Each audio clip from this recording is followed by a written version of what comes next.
Hello everyone, আপনারা তো সবাই জানেন যে বাংলাদেশের যে মাইনরিটির উপর অত্যাচার হচ্ছে তা নিয়ে বাংলাদেশের সরকারের কাছ থেকে এমন কিছু শোনার পর আর মনে হয় না যে বাংলাদেশ কোনো রকম অ্যাকশন নেবে। তাই এখানে আরএসএস বলছে গ্লোবাল সাপোর্ট একজোট করতে শুরু করে দাও যদি বাংলাদেশের হিন্দুদেরকে সেভ করতে চাও। আপনাদেরকে জানিয়ে দিই এই আরএসএস কি।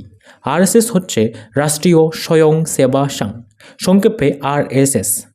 এরা স্বেচ্ছাসেবক অর্ধসামরিক সংগঠন ভারতের। ভারত যখন বাংলাদেশকে বলে যে Bangladesh must protect right of the religious of minorities, যে আপনাদের দেশের সংখ্যালঘুদের রক্ষা করুন, এবং কি আমাদের বিদেশমন্ত্রী এটাও বলেছেন যে India has taken serious note of attack against the minorities.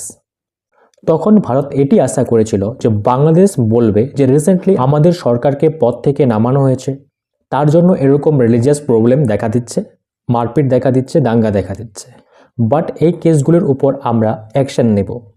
কিন্তু তা নয়, বাংলাদেশ এটা বলছে they don't have any remorse. Bangladesh accuse India of the double standard over the minorities. এরা এটা বলছে যে ইন্ডিয়া ইন্ডাস্ট্রিয়াল লেভেলে যে ভুলভাল ইনফরমেশন ছড়াচ্ছে, এখানে ব্যাপারটি বুঝতে হবে যে তারা এখানে ভারতকেই উল্টাভাবে দোষারোপ করছে। এদের মূল কথা হচ্ছে এদের দেশে যে এত সব কিছু হচ্ছে তা নিয়ে এরা চিন্তিত নয়, এবং কি এসব কিছু ওরা ঠিক করতেই চায় না। আপনারা কয়েকদিন আগে একটি নিউজ শুনেছিলেন, ইসকনের স্পোক পারসন শ্রী চিন্ময় কৃষ্ণ দাসকে গ্রেপ্তার করা হয়েছে। তার কারণ কি ছিল? যে একটি ধর্মীয় অনুষ্ঠানে তাদের ধর্মীয় পতাকাকে উপরে এবং বাংলাদেশের পতাকাকে হালকা একটু নিচে নামিয়ে রাখা হয়েছিল বলে তাকে গ্রেপ্তার করে ঢাকার পুলিশ। কিন্তু কয়েক মাস আগে যখন শেখ হাসিনা সরকার তার পিএম পদ ছাড়েন, তখন সেখানকার পার্লামেন্টকে ভীষণভাবে ভাঙচুর করা হয়, এবং কি father of the Bangladesh Sheikh Mujibur রহমানকে খুব ভীষণভাবে ডিসরেসপেক্ট করা হয়। তাহলে কি সেটাও আইনত অপরাধ ছিল না? অ্যাকচুয়ালি সত্য তো এটা, বাংলাদেশের লোকগুলি যে পতাকাকে ডিসরেসপেক্ট করে তাদের উপর কোনো অ্যাকশন নেওয়াই হয় না। এই ছবিগুলি দেখলে আপনারা আরও বুঝতে পারবেন এগুলো কি ডিসরেসপেক্ট নয়।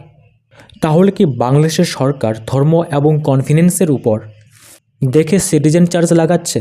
তো বন্ধুরা, এই বিষয়ে আপনাদের কি মতামত অবশ্যই কমেন্টে জানাবেন, এবং ভিডিওটি যদি ভালো লেগে থাকে তাহলে অবশ্যই চ্যানেলটিকে সাবস্ক্রাইব এবং লাইক করবেন। আপনাদের একটি লাইক এবং সাবস্ক্রাইব আমাদের ভিডিও বানাতে প্রচুর মোটিভেশন দেয়, তাই চ্যানেলটিকে অবশ্যই সাবস্ক্রাইব করে রাখবেন।